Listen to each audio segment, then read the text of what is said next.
कोई शनि राहु का प्रभाव नहीं। करो दुष्प्रवृत्तियां और शनि राहु को दोष दो, बेकार की बातें हैं। कोई किसी को सुख दुख नहीं देता, हमारे आचरण ही हमारे को दुख देते हैं, पक्की बात समझ लो।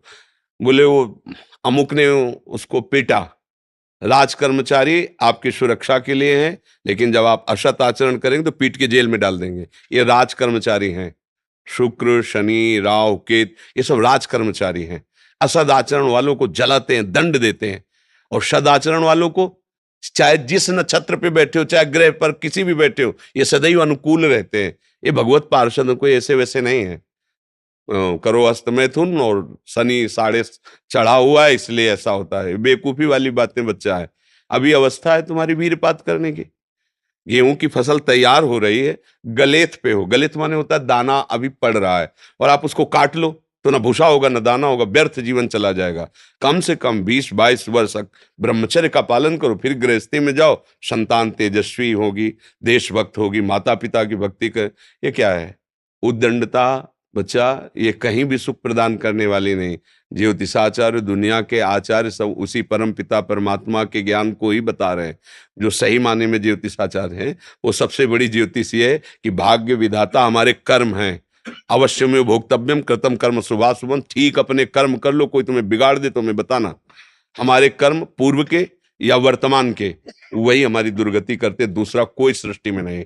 को न काहू के सुख को दुख कर दाता, निज कृत कर्म भोग सुन भ्राता। बिल्कुल सिद्धांत समझ। अभ्यास गलत किया है, कोई भी देवता तुम्हें नहीं बचा सकता।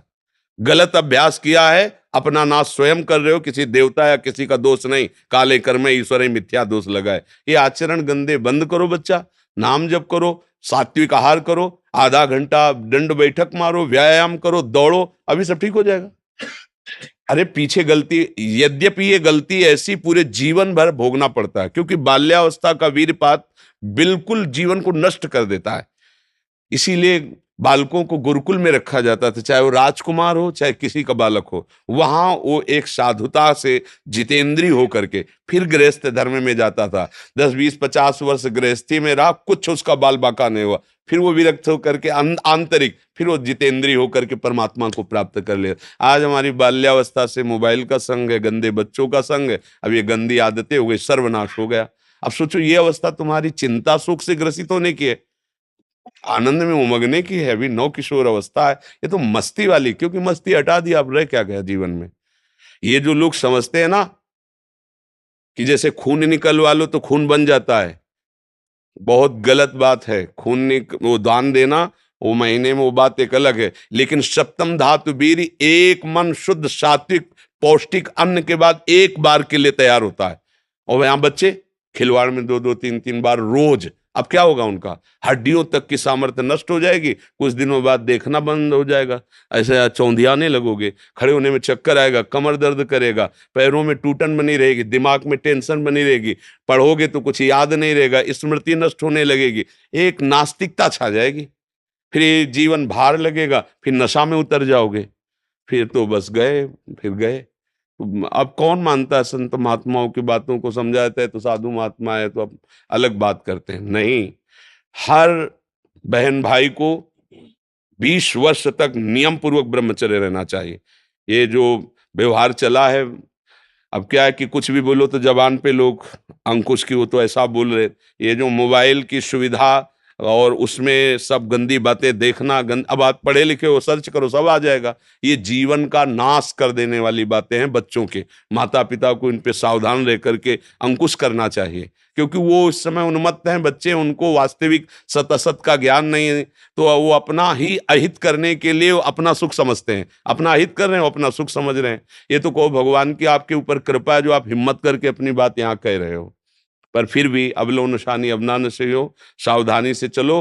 पर हम जो कह रहे हो मानो, आधा घंटे व्यायाम निश्चित करो, सबको करना चाहिए, चाहे स्त्री शरीर हो चाहे पुरुष शरीर हो। एक बार शरीर को बहुत एक्टिव करना चाहिए। ये शरीर हम नहीं है। जैसे आप मोटरसाइकिल सुबह सुबह आप बैठो तो पहले क्या करते हैं? हाई रेस में डाल करके उसको एकदम गर्म करते हैं ना, सब खुल जाए। अब चलो ऐसे हाई रेस में इसको लाओ, 10-15 मिनट दंड बैठक व्यायाम प्राणायाम आसन आदि के, फिर अपनी दिनचर्या करते हो तो आप संयमी रहोगे। आपके प्राण पुष्ट रहेंगे, आपका अन्न पचेगा, कोई भी चोट आदि बहुत कम मात्रा में आपको कष्ट देगी, हर बीमारी से लड़ने के साम अब यहाँ सुबह 10 बजे तक सो रहे हैं, व्यायाम क्या करेंगे? प्राणायाम क्या करेंगे? आसन क्या करेंगे? सूर्य जिसके सोने पर उदय हो गया, उसकी आयु, बुद्धि, स्त्री, कांति सब क्षीण हो जाती। कौन मानता है? रात्रि के 2-2, 3-3 बजे तक जगना और सुबह 10-11 बजे तक सोना, ये दिनचर्या है। तो हमारी राय है सात्विक भोजन कीजिए और व्यायाम कीजिए। करते हो व्यायाम? है? हाँ, कभी ये कोई ऐसा तो और कभी-कभी जो व्यायाम करते हो बीमारियों का निमंत्रण देते हैं। आज आप लगाओ 20 दंड और 50 बैठक और 5 दिन छोड़ दो, पूरा शरीर दर्द करेगा। फिर लगाओ, फिर वह दर्द करेगा। रोज अगर नियमित करोगे तो वही पच करके आपके शरीर को पुष्ट करेगा। ये शरीर दुर्लभ बात है। दुर्लभो मानुषो देहो, लेकिन एक क्षण में नष्ट हो जाने वाला है। इसकी दुर्लभता है, संयम नियम से चलकर स्वरूप बोध कर लो या भगवत भजन करके भगवत प्राप्ति कर लो। अगर ये नहीं तो फिर क्लेश ही क्लेश, अशांति ही अशांति है। अभी सावधान हो जाओ। बिगड़ तो गया, अब ये नहीं कह सकते कि अभी कुछ नहीं बिगड़ा, बिगड़ गया।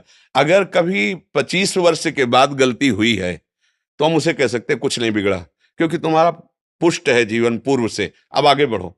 लेकिन बच्चापन से ये जो रोग लग रहे, 13-14 वर्ष का बच्चा है और उसकी हालत ये है कि उसे वैद्य के द्वारा औषधियां दिला करके उसे ठीक करने की चेष्टा कर रहे हैं। क्या हुआ?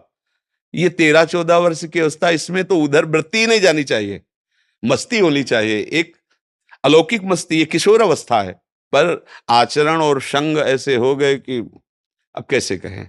सात्विक आहार करो, व्यायाम करो और थोड़ा भगवान नाम जप करो। माता पिता के चरण छूते हो? नहीं, माता पिता के चरण नहीं छूना, माता पिता की अवहेलना करना, कहाँ से बुद्धि आएगी? अपने बुजुर्गों को प्रणाम करना, संतों को प्रणाम करना, माता पिता, रोज बुद्धि शुद्ध होती है। प्रातः काल उठ के रघुनाथा, मात पिता गुरु नावहि माथा, तो ये सब लिखी बातें रह गई। नए नए बच्चे हाय हेलो शुरू है, मिलेंगे तो क्या कहे, पहले कहते जयराम जी की, नहीं गांव में कहते थे राम राम भैया, राम राम कहते, अब क्या कहते? हाय तुम्हारा दुर्भाग्य हमारा दुर्भाग्य। ले बच्चे नहीं कहते हाय, हाय जानते हो कब कहा? हाय ये हो गया, मतलब बुरे को कहते हैं हाय, और यहाँ शुरुआत में भी कहेंगे कि हाय, कि हमारा तुम्हारा दोनों का दुर्भाग्य है हाय। और पहले कहते राम राम, तो वो भी बोले राम राम भैया राम राम, 4-6 बार नाम हो गया, कितना मंगल नाम हुआ। पहले नाम रखे जाते थे, राम कुमार, शिव कुमार, कृष्णदास, ऐसे। और अब क्या नाम? गप्पू लप्पू, जब तक क्या नाम, मतलब उनका कोई अर्थ नहीं, कोई महत्व नहीं। ये माया का खेल बड़ा विचित्र है, फंसाता चला जा रहा है ऐसी जगह जहां कहीं भी। अरे नारायण नाम पुत्र का रख दिया तो उसको भगवत प्राप्ति हो गई। अंतिम समय याद आ गया पुत्र की और बुलाया नारायण, तो भगवान के पार्षद आ गए, कथा है, बचा लिया। अगर हम परिवार में भगवान नाम रखें, थोड़ा नाम कीर्तन करें, भगवत चर्चा करें और बच्चों को बैठाल के संकोच न करें। माता पिता को चाहे, एक हम जानकारी के भक्त, वो अब संन्यास ले चुका है बच्चा, वो उसकी माँ ऐसे समझाती जैसे मित्र से कि देखो बेटा तुम जवान हो रहे हो, तुम्हारा मन ऐसे भोगों की तरफ जाएगा, ऐसी ऐसी क्रियाएं भोगों की होती हैं, क्या तुम शुरू कर दिए? तो उसका नहीं मम्मी। क्या क्या तुम्हारे मन में ऐसा आता है? आता तो है, बिना हमारे, हम तुम्हारे मित्र भी हैं, तुम्हारी माँ भी है, बिना हमारी अनुमति कि तुम ऐसा आज वही सन्यासी है। वो जब हमसे बात करे तो हम कहा प्रणाम है तुम्हारी माँ को। बोले मुझे अगर संभाला तो मेरी माँ ने संभाला। मतलब बचपन से बैठाल कर हमको सारी बातें बताती रही कि ऐसी ऐसी गलतियां होती, ऐसी ऐसी बात होती, तुम्हारे अंदर तो नहीं। तो हमका इच्छा है पर अभी नहीं है। आज उसने उसको सन्यासी बनाकर खड़ा कर दिया, भगवत मार्ग का पथिक बना दिया। मंदालसा ने अपने चारों पुत्रों को ब्रह्मबोध करा दिया। माता पिता का प्रथम रोल होता है। अब वो शर्म लिहाज इसमें क्या करना, बच्चा हमारा गड्ढे में गिरने जा रहा है, हम शर्म लिया, बैठा लो उसको पास में। देखो मोबाइल में गंदी चीजें तो नहीं देखते, गंदे बच्चों को संग तो नहीं करते, अगर आप ऐसा करते हैं तो नहीं करना चाहिए। उनका मैसेज देखें, उनका मोबाइल देखें, उनकी चेकिंग करें, उनकी मानसिकता को समझे। गलत हो गए हो तो उनको प्यार दुलार से, बड़ी कोई बात नहीं, गलती सबसे होती है, सुधार करो। मतलब उसको इतना पुष्ट करो कि वो बोझा ना लादने पावे और आगे निकल जाए। भाई इतनी फुर्सत का है माता पिता, वो अपने ही मनोरंजन से फुर्सत ले, वो अपने ही मन को संभालने में परेशान है। इसलिए अच्छा है बच्चा, सावधानी से चलो, आप कभी मत करना। क्योंकि इस क्रिया में क्या होता है कि नस नाड़ियां इतनी कमजोर हो जाती हैं कि फिर आगे चलकर आप करोगे भी नहीं, पर वो शक्तिपात हो जाएगा, मतलब नष्ट हो जाएगी वीर शक्ति।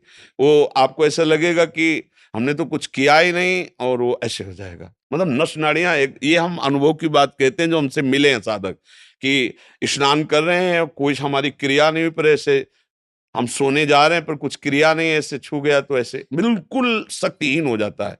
तो ये अपना नाश करना है। कुछ दिनों बाद नींद आना बंद हो जाएगी। कुछ दिनों बाद दिमाग में नेगेटिव केवल रह जाएगा, नकारात्मक सोच रह जाएगी। ये जो दुर्दशाएँ हैं ना, तभी हम कहते हैं पहले तो हम देखते थे कि 10, 20, 50 लोग गाँव में तो ऐसे होते थे लंगोट-बंद लड़ने लायक, क्योंकि गाय-भैंस का दूध पिया, दंड-बैठक मारी, ये बातें, मोबाइल था ही नहीं। 30-35 वर्ष से मोबाइल चला होगा, हैं? इससे पहले नहीं था। पहले वो ऑफिसरों के पास वो बड़ा-बड़ा होता था, नहीं तो हमने ये मोबाइल नहीं देखा 30-35 वर्ष। तो वो ये सब था नहीं, गाँव में कभी किसी एक के यहाँ टीवी हो तो हो, नहीं तो बिजली ही नहीं थी तो टीवी है, वो बैटरी से भले वो रामचरित जो चला था ना, तब गाँव में छोटी-छोटी टीवी लाए। बड़ा शुद्ध जीवन। हमें लगता है शरीर समस्त सद्गतियों का हेतु बनता है।